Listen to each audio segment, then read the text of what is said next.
فيش رجال يتزوج بالغصب، احنا بس اللي النسوان اللي نتزوج بالغصب. والله انا ما عرضاهاش علي، لا بس جيت افعل لخالي مهيوب قدر وقيمه لكلمته لو ما اتفقنا.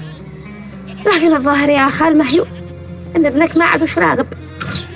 الله المستعان، الله المستعان. تعممي ليش من هذا الهبل؟ هذا مش هو عارف مصلحته هبل.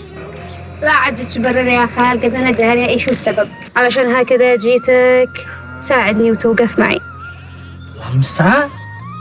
اساعدش؟ ادي عيوني من هنا ناصفه ومن هنا ناصفه، انت بس امري تدللي، امري وانا انفذ.